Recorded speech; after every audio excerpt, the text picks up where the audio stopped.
Hello friends, welcome to Read With Me. Today we will be reading Somebody Loves You, Mr. Hatch. The author is Eileen Spinelli and the illustrator is Paul Yalowitz. And this is one of my favorite books, and it is about Valentine's Day. And Valentine's Day is coming up on February 14th, so I thought it would be nice to read this sweet story. So let's begin. Mr. Hatch was tall and thin, and he did not smile. Every morning at 6:30 sharp, he would leave his brick house and walk 8 blocks to the shoelace factory where he worked. At lunchtime, he would sit alone in a corner, eat his cheese and mustard sandwich, and drink a cup of coffee. Sometimes he brought a prune for dessert. Look, everybody else is working in the factory, but here is Mr. Hatch sitting by himself, eating his cheese sandwich and drinking his coffee, and today he brought a prune. After work, he would make 2 stops. At the newsstand to get the paper, and at the grocery store to buy a fresh turkey wing for his supper. After supper, he read the paper, took a shower, and went to bed early. He keeps to himself. That is what everyone said about Mr. Hatch. I think Mr. Hatch is mainly lonely and maybe shy, and that is why he keeps to himself. One Saturday, when Mr. Hatch stepped onto the porch with his dustpan and broom, he got a surprise. A package wrapped in brown paper. He had never spoken to the postman before. "Thank you, Mr. Goober," he said. Mr. Goober smiled. "You're welcome. I always enjoy delivering packages." Mr. Hatch tore the brown paper off. Inside was a white box, which he opened to find another box. This one was heart-shaped, all satiny red with a pink bow on top. It was filled with candy. Something fluttered to the porch floor. It was a little white card. He picked it up. It said, "Somebody loves you." Only then did he remember that this was Valentine's Day. Look, he got a giant box of chocolates with a card that says, "Somebody loves you." I wonder who could have sent this to Mr. Hatch, because he keeps to himself. He lives by himself. He doesn't have any friends or family. Mr. Hatch wondered and wondered. Now, who would send this to me? He was all alone. He had no friends, and yet someone had sent him a Valentine. Who? He put the box on the coffee table and tried to do some dusting. But every time he left the room, he had to keep peeking to see if the box was still there. It's like he can't believe that he got a box of chocolates. He dusted and dusted, and the dust cloth seemed to whisper, "Somebody loves you. Somebody loves you." At last, he flung the dust cloth away and exclaimed, "Why, I've got a secret admirer!" And then he did something he had never done before. He laughed. He laughed and danced and clapped his hands. And then he took a piece of candy from the box and ate it. A secret admirer is someone that likes you, but they don't want to let you know who it is. So he thinks he has a secret admirer. Somebody knows him and likes him and wanted to tell them that they loved him. And that's what we do on Valentine's Day. We have a day set aside. You should tell people that you, in your family, that you love them all the time, but we do it especially on Valentine's Day. Mr. Hatch changed his shirt and found some old aftershave in the bottom drawer. He splashed it on his face. He picked out a yellow tie with blue polka dots and put it on. And then he went for a walk. Maybe, he thought, I will meet the person who sent me the candy. Of course, no one had ever seen Mr. Hatch wearing a tie or smelling of aftershave or smiling, so he got a lot of attention. Mrs. Weed tripped over her dog. This must be Mrs. Weed, and she even lost her shoe. Mr. Dunwoody nearly fell off his ladder. Look, he's up here painting the shutters, and he accidentally painted the side of the house. And little Tina Finn spilled all the toys out of her wagon. This must be little Tina Finn. Mr. Hatch waved hello to them all. He's now smiling and waving and dressing different, all because he thinks someone loves him. And it does make you feel happy when you know people love you, especially your family. On Monday, it was back to work. At lunchtime, Mr. Hatch sat in the middle of the cafeteria. He spoke to everyone and passed out chocolates from his heart box. On the way home, as usual, he stopped at the newsstand. Mr. Smith handed him the usual newspaper. "I think I'll have a pack of mints," said Mr. Hatch. Not as usual. Mr. Smith was shocked. "Was that you speaking, Mr. Hatch?" "Indeed it was," said Mr. Hatch. "I said I would also like a pack of mints. And if you don't mind my saying so, Mr. Smith, you don't look very well today." Mr. Smith recovered from his shock to reply, "You're right. I don't feel very well. I have a cold. I was supposed to go to the doctor's this afternoon, but the stand has been so busy I haven't had the time." Mr. Hatch smiled. "Why, I'd be happy to watch the stand for you while you go." Mr. Smith could hardly believe his ears. "You would?" "Certainly. Just show me what to do." And so Mr. Hatch ran the newsstand for an hour. He wondered if any of the women who stopped to buy a paper or magazine or a candy bar had sent him the mysterious Valentine. So now Mr. Hatch is being very kind to his neighbors.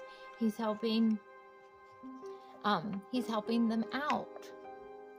When Mr. Smith returned, Mr. Hatch made his usual stop at the grocery store. "I'm a little tired of turkey wings," he told Mr. Todd. "I think I'll have a nice fresh slice of ham."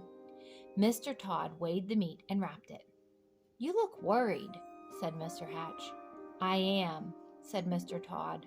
"My little girl is late. She hasn't come home from school yet, and I can't leave the store to look for her until my wife arrives." "Goodness! Why didn't you say so?" said Mr. Hatch. "I will go look for her." And so he walked to school and found little Melanie Todd by the swings and brought her home. Thank you," said the grocer. "Any time," said Mr. Hatch. Would Mr. Hatch have done something like that before he got the Valentine? No, but now he wants to be helpful, and it makes him feel happier that he is loved. Don't you feel happier when you feel loved? After supper, Mr. Hatch did not bother to read the paper. He decided to bake brownies instead. It would be nice to have brownies to share the next day with the people at the shoelace factory. As he baked, the warm chocolate smell of brownies floated through the neighborhood. Children gathered round Mr. Hatch's house, sniffing the air. "Well, I suppose the factory can wait," said Mr. Hatch as he looked out the window, and he brought out 2 platefuls. "Now what are brownies without lemonade?" he said, and he stirred up a nice cold pitcher. When the parents came to gather their children, they had some brownies too. It turned out to be a picnic in Mr. Hatch's backyard. He dusted off an old harmonica and played songs he remembered from his boyhood.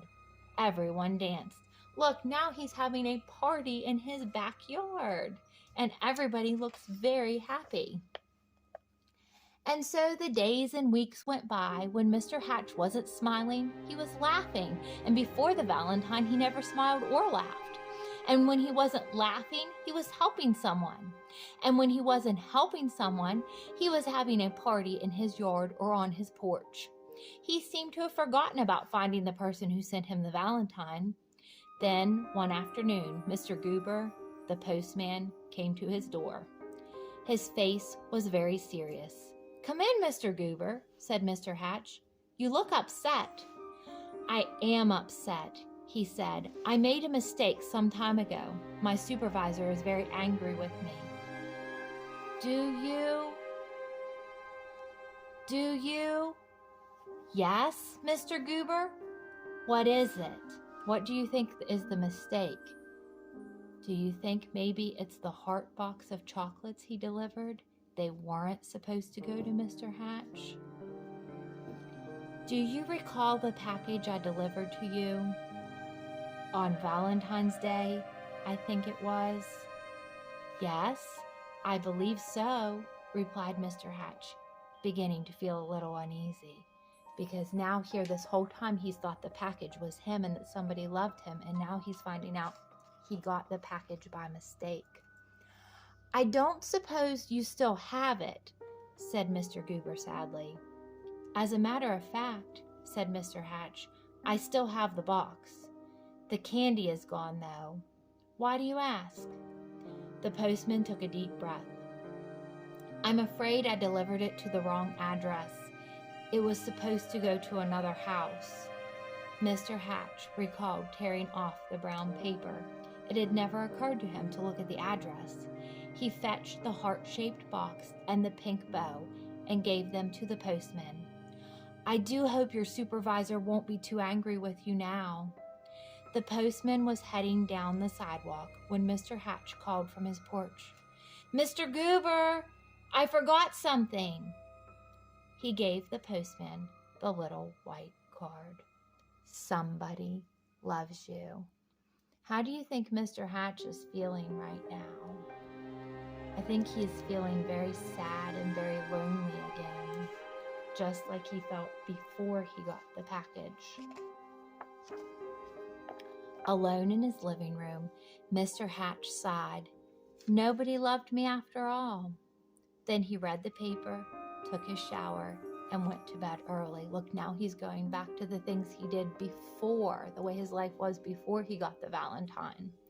The next morning at 6:30 sharp, Mr. Hatch left his brick house and walked 8 blocks to the shoelace factory. At lunchtime, he sat in the corner by himself, ate his cheese and mustard sandwich, and drank a cup of coffee. But look, he's sad, but his co-workers are wondering what is wrong. He's not laughing and smiling and talking to them like he did. After work, he stopped at the newsstand for his paper, but he did not speak to Mr. Smith. And when he ordered his turkey wing from Mr. Todd, he did not smile. And all of his friends are wondering what's wrong with Mr. Hatch. Nor did he pat little Melanie Todd on the head, or bake brownies, or have picnics or parties, or play his old harmonica anymore. All the children are wondering why he is so sad. He was such fun. Everyone whispered, "What is wrong with Mr. Hatch?" Mr. Goober, the postman, told them. "We love Mr. Hatch," insisted Mr. and Mrs. Dunwoody. "He gave us flowers for our garden. He helped me mend our back fence." Mrs. Weed nodded. "I love him too. He saved his bones for my dog Ruffy." Ruffy barked. She loved Mr. Hatch too. Mr. Smith told everyone how Mr. Hatch had watched his newsstand so he could visit the doctor. And Mr. Todd told everyone how Mr. Hatch had found his little girl. All the children in the neighborhood remembered Mr. Hatch's wonderful brownies and lemonade, and most of all his laughter. "Poor Mr. Hatch," they said. "What can we do?" Then Mr. Goober announced, "I have an idea. I wonder what they're going to do to let Mr. Hatch know how important he is to them." They're having a party. On Saturday morning, Mr. Hatch woke to a bright and sunny day. He put on his old overalls and went out to the porch with his dustpan and broom. He couldn't believe his eyes. All over the porch were red and white hearts and pink bows. There were boxes of candy on the chairs and yellow streamers flowing from the ceiling, and sticking up out of his mailbox was a shining silver harmonica. The front yard was filled with people, happy, smiling people. They were holding up a huge sign with hand-painted letters. It said, "Everybody loves Mr. Hatch." Now he knows that he is important in his neighborhood. Mr. Hatch dabbed a tear with his handkerchief. I do believe, he sniffed, somebody loves me after all. And then he smiled, and then he laughed, and then he hurried down to be with his friends. So he found out after all, his neighbors love him. I hope that you enjoy this book. And do you think that now maybe Mr. Hatch feels happy again because he knows somebody loves him? I think he does. Thank you for watching. And if you have already subscribed, thank you so much for your support. And if you have not subscribed to my channel yet, please consider subscribing. Until next time, and thank you.